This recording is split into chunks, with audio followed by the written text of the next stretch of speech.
Hello, tension મેમ્બરનો first example છે એનાલિસિસનો. And મને કેવી રીતે ખબર પડશે કે મારો એક્ઝામ્પલ એનાલિસિસનો છે?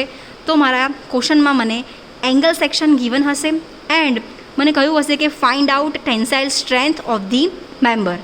ટેન્સાઇલ સ્ટ્રેન્થ ફાઇન્ડ કરવાની કહી હશે. ટેન્સાઇલ સ્ટ્રેન્થ, બરાબર. સૌથી પહેલાં આપણે ક્વેશ્ચનને સમજીએ. અ સિંગલ અનઇક્વલ એંગલ સેક્શનની વાત કરી છે. 100/75/6 mm, 100 longer dimension, outstanding leg and 6 mm thickness is connected to a thick gusset plate. બરાબર. જુઓ, મારો આ એંગલ છે, આ 100, આ 75, આ 100, આ 75 અને 6ની થિકનેસ. એને હું આમ જોઉં તો મને કંઈક આવી ફિગર દેખાય. આ શું છે તો કે 6 mmની થિકનેસ છે, આ 100, બરાબર છે. સો આ રહી મારી આ મારો એંગલ સેક્શન છે, બરાબર છે. પછી મને કહ્યું છે ગઝેટ પ્લેટ, તો આને હું એક ગઝેટ પ્લેટ સાથે કનેક્ટ કરી દઈ છું. આના પાછળ આ ગઝેટ પ્લેટ છે, આ પાછળ ગઝેટ પ્લેટ છે, તો આને હું જીપી સાથે કનેક્ટ કરી દઉં છું. જે જીપીની થિકનેસ મને આપેલી છે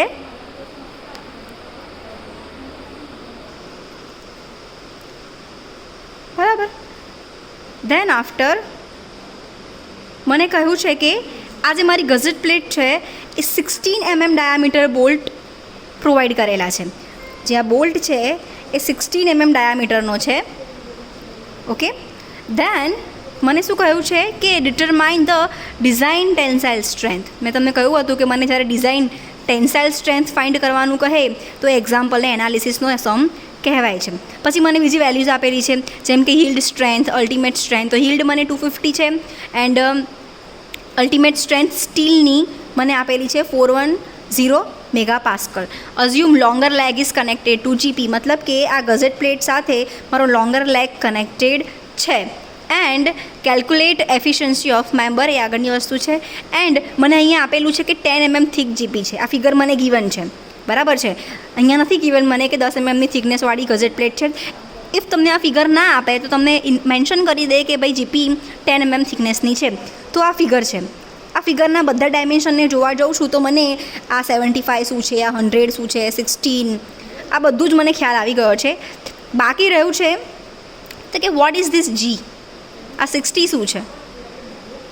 આ 60 જી એટલે કે છે ગેજ ડિસ્ટન્સ. ગેજ ડિસ્ટન્સ મને સ્ટીલ ટેબલ એટલે કે એસપીમાંથી મળે છે. એસપીમાંથી મને મળે છે. SP6માં પેજ નંબર 168 ઉપર આ રીતનું એક પેજ આપેલું છે અને એ પેજમાં ગેજ ડિસ્ટન્સ મળે છે. સૌથી પહેલાં વોટ ઇઝ ગેજ ડિસ્ટન્સ? તો કે મને ખબર છે કે મારે ઓબ્જેક્ટનું સીજી મતલબ કે સેન્ટર ફાઇન્ડ કરવાનું હોય છે. એને સેન્ટર ઉપર લોડ આપવાનો હોય છે, સેન્ટર ઉપર જ મારે આ બોલ્ટ માર્ક કરવાના હોય છે. સો આ જી ફાઇન્ડ કરવું એસેન્શિયલ છે. જો મારા પાસે આ SP6 ના હોય તો હું આ જી કેવી રીતે શોધી શકું છું? તો કે જ્યારે મારા પાસે સ્ટીલ ટેબલ અથવા તો SP6 ના હોય તો હું શું કરું છું? તો કે આ જી એટલે કે ગેજ ડિસ્ટન્સ શોધવા માટે મારો જે લોંગર લેગ મતલબ જે કનેક્ટેડ લેગ હોય, આ કનેક્ટેડ લેગ એના 60% લઉં છું. ફોર એક્ઝામ્પલ મારો કનેક્ટેડ લેગ અહીંયા 100 છે, તો એના 60% એટલે 60/100 થાય છે. શું અહીંયા? તો કે આ 0 માઇનસ કરતાં મારા પાસે વેલ્યુ મળી ગઈ કેટલી? તો કે 60 mm. તો મને મળી ગઈ 60 mm જી. હવે તમારે આવું ન કરવું હોય, મતલબ કે કનેક્ટેડ લેગના 60% ના લેવા હોય તો પેજ નંબર 168 ઉપર જુઓ. પેજ નંબર 168 ઉપર હવે હું શું જોઈશ? તો કે લેગ સાઇઝ. લેગ સાઇઝ મારી કેટલી છે? 100, બરાબર. હવે હું અહીંયા આવીશ, આ રહ્યું મારું સી એટલે કે gauge distance. Gauge distance 60 directly મળી ગયું પેજ નંબર 168 પરથી, બરાબર છે. તો મને આ ફિગરમાં 60 શું છે એ પણ મળી ગયું. હવે આ 60 છે, મારો કનેક્ટેડ લેગ 100નો હતો તો ઉપરનું ડાયમેન્શન 40 કહેવાય, બરાબર. હવે મને આ ફિગરમાં આ bolts, number of bolts given હતા અને ધીસ ઇઝ માય પિચ, બરાબર. હવે પીચ અને એજ ડિસ્ટન્સ તમે આ વસ્તુ વોલ્ટેડ કનેક્શનમાં લર્ન કરી ચૂક્યા છો. What is pitch and what is edge distance? So what is edge? તો મારું જે આ એંગલ છે એ એંગલના જે એન્ડ દેખાય છે એન્ડ પછી તરતનો જે આ બોલ્ટ છે આ વચ્ચેના ડિસ્ટન્સને કહેવાય છે એન્ડ ડિસ્ટન્સ, બરાબર. And distance 1.7 DH. સૌથી પહેલાં વોટ ઇઝ DH? તો સૌથી પહેલાં મને ગિવન છે કે ડાયામીટર 16 છે એન્ડ નંબર ઓફ બોલ્ટ 6 છે, બરાબર. તો 16નો ડાયામીટર થયો. એને આપણે ભણી ગયા છે કે આ બોલ્ટ હોય એના આજુબાજુ થ્રેડિંગ કરેલું હોય છે. આ થ્રેડિંગ માટે આપણે અમુક % એડ કરીએ છીએ. એ કેટલા %? તો કે જ્યારે 16નો બોલ્ટ હોય તો +2 કરીએ છીએ. કેવી રીતે? સો આ રહ્યું મારું ક્લિયરન્સ. મારો બોલ્ટ 16નો હતો, દેટ્સ વાય મારું ક્લિયરન્સ 2 છે, બરાબર. દેટ્સ વાય હું શું કર્યું અહીંયા 16 + 2 કર્યું. આ વસ્તુ મેં ભણી ચૂકેલા છો. સો ડાયામીટર ઓફ હોલ જેને કહેવાય છે 18. મને FY 250 ગીવન હતું અને FU 410 મેગાપાસ્કલ એટલે કે એને કહેવાય Nm/mm². મને મળી ગયું ગેજ ડિસ્ટન્સ, બરાબર. આ થઈ ગયા મારા ગીવન ડેટા. હવે હું શું કરું છું તો કે minimum edge distance and minimum pitch. Edge distance માટે 1.7 DH, પેજ નંબર 74 ઉપર. So 1.7 the diameter of hole diameter એટલે શું કર્યું હું એ 1.7 × DH કર્યું. સો મને 30.6 આન્સર મળ્યો, બટ હું એ રાઉન્ડ ફિગર 40 લઈ લીધી. હવે વાત કરું છું પીચની 2.5 D. એ ક્યાં છે? પેજ નંબર 73 ઉપર છે. સો હું વાત કરું જ્યારે પેજ નંબર 73 ઉપર તો અહીંયાથી ચાલુ થાય છે મારું એ minimum spacing which is 2.5 nominal diameter. મતલબ કે નોર્મલ જે ગિવન ડાયામીટર છે તે નોમિનલ ડાયામીટર 16નો, દેટ્સ વાય 2.5 × 16. સો પીચ મને 40 મળી ગઈ. આને હું રાઉન્ડ ફિગર 35 પણ લઈ શકું છું, બટ હું એ 40 લીધું છે કે મને આ બંને વેલ્યુમાં કોઈ કન્ફ્યુઝન ક્રિએટ ના થાય. આ બધા જ ગિવન ડાયમેન્શનમાં હજુ એક ડાયમેન્શન રહી ગયું વિચ ઇઝ એરિયા. યાદ રાખવાનું કે ટેન્શન મેમ્બરમાં એરિયા બહુ જ મેટર કરે છે. તો અલગ અલગ એરિયા શોધીને આપણે અલગ અલગ ડિઝાઇન ટેન્સાઇલ સ્ટ્રેન્થ શોધી શકીએ છીએ. સો આમાં છે આપણું AG એટલે કે એરિયા ઓફ ગ્રોસ સેક્શન. મતલબ કે જે આ ડાયમેન્શનનો મને એંગલ આપેલો છે આ એંગલનો ગ્રોસ એરિયા કેટલો? તો આ મને સ્ટીલ ટેબલ પરથી મળે છે. આ મારું સ્ટીલ ટેબલ છે. સ્ટીલ ટેબલમાં તમને ગેજ ડિસ્ટન્સ નહીં મળે. તમે SP6 યુઝ કરશો તો તમને એમાં ગેજ ડિસ્ટન્સ મળશે. બટ હું તમને એક અલ્ટરનેટ શીખવાડ્યો છે કે તમે જો સ્ટીલ ટેબલ યુઝ કરવાના હોય તો ગેજ ડિસ્ટન્સ માટે તમારે શું કરવાનું? કનેક્ટેડ લેગના 60% કરી દેવાનું, રાઉન્ડ ફિગર લઈ લેવાની. ફોર એક્ઝામ્પલ આન્સર આવે છે 43 તો ગેજ ડિસ્ટન્સ 45 લઈ લેવાનો, બરાબર. હવે આનું કામ તો થઈ ગયું. હવે વાત કરીએ ગ્રોસ એરિયાની. સો ગ્રોસ એરિયા માટે તમે જ્યારે ઓપન કરશો સ્ટીલ ટેબલ તો એના શરૂઆતમાં તમને મળશે કે બધા ઇક્વલ એંગલ છે, મતલબ 90/90, 100/100. બટ તમે જ્યારે આગળ ટર્ન કરતા જશો તો ટર્ન કરતાં તમને આ અનઇક્વલ એંગલ મળ્યો. અનઇક્વલ એંગલમાં તમારે આ એંગલની સાઇઝ અહીંયાથી જોવાની છે, બરાબર. તો હું જ્યારે આને ટર્ન કરું છું, ટર્ન કરતાં મને સમથિંગ ISA 175. આ 100 એટલે કે 100 × 75 અને આ થિકનેસ આપેલી છે 6.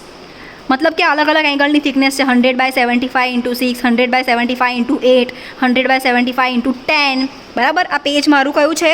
સો મારા પેજ નંબર 8 પરથી મને આ મળી ગયું છે. હવે હું વાત કરીશ એના એરિયાની. This is sectional area. So what is here? અહીંયા મને ગિવન છે કે 100/75/6નો એરિયા છે 10.14 અને તેમાં છે આ સેન્ટીમીટર સ્ક્વેરમાં છે. આને હું કન્વર્ટ કરીશ mm² એટલે × 100 કરીશ. દેટ્સ વાય દેખો 10.14 લખ્યું હોત તો એ સેન્ટીમીટર સ્ક્વેરમાં લખાત. મને આન્સર જોઈશે mm² એટલે 10.14 જુઓ. સો 10.14 સેન્ટીમીટર સ્ક્વેર આપણે × 100 કર્યા એટલે મને આ આન્સર 10.14 mm² મળી ગયો which is from steel table 100 × 75 × 6 this, બરાબર છે. સો આના પરથી મને બધા જ ગિવન ડેટા મળી ગયા. This is first thing. સૌથી પહેલાં શું મળ્યું આપણને? બધા જ ગિવન ડેટા અને બધા રિક્વાયર્ડ ડેટામાં ગેજ ડિસ્ટન્સ અને AG મોસ્ટ ઇમ્પોર્ટન્ટ. ફર્સ્ટ કહ્યું છે strength govern by yielding of gross section, page number 32, બરાબર. આ રહ્યું મારું પેજ નંબર 32 અને એમાં yielding due to gross section. મતલબ કે જ્યારે મારું આખું એંગલ સેક્શન યુઝ થાય છે જેમાં હું બોલ્ટ માટે કાણા કે હોલ્સ પાડતી નથી, બરાબર. સો જ્યારે હું આખું એંગલ યુઝ કરી દઉં છું તો એનાથી મને કેટલી સ્ટ્રેન્થ મળે છે મારા સ્ટ્રક્ચરને, કેટલી ટેન્સાઇલ સ્ટ્રેન્થ મળે છે એ શોધવાનું ઇક્વેશન આવી રહ્યું TDG, બરાબર. TDG is equals to so TD હું અહીંયા લખી દીધું TDG is equals to FY/Γ m0. એજી શું છે મારું? તો એજી હું શોધ્યું 1014. એફવાય મને ગિવન છે એંગલનું 250 અને ગામા M0 હું શોધીશ એટલે કે પાર્શિયલ સેફ્ટી ફેક્ટર. યાદ રાખજો કે જ્યારે તમને એંગલ આપ્યો હોય તો જ આ ઇક્વેશન યુઝ થાય છે યીલ્ડિંગ ઓફ ક્રોસ સેક્શનની. તમને પ્લેટ આપેલી હોય તો પ્લેટ માટે જો પ્લેટનું આ ઇક્વેશન યુઝ થતું હોય છે. હમણાં મારું એંગલ છે એટલે એંગલ માટે હું આ ઇક્વેશન યુઝ કર્યું. અને હવે વાત કરું છું ગામા M0ની, તો તમે ખાલી આ પેજ ટર્ન કરશો તો તમને અહીંયા પાર્શિયલ સેફ્ટી ફેક્ટર મળી ગયું. બરાબર. આને કહેવાય gamma M0 which is 1.10. Gamma M0 1.10. બરાબર. Gamma M0 which is and gamma M1. બરાબર. So gamma M0 1.10. So gamma M0 1.10 and then હું આનું જ્યારે સિમ્પ્લિફિકેશન કરું છું મને આન્સર મળે છે 230.45 કિલોન્યુટન અને આ મારો પહેલો આન્સર છે. That's why I wrote here 1. બરાબર. હવે એના આગળનો સ્ટેપ આપણે નેક્સ્ટ લેક્ચરમાં જોઈશું.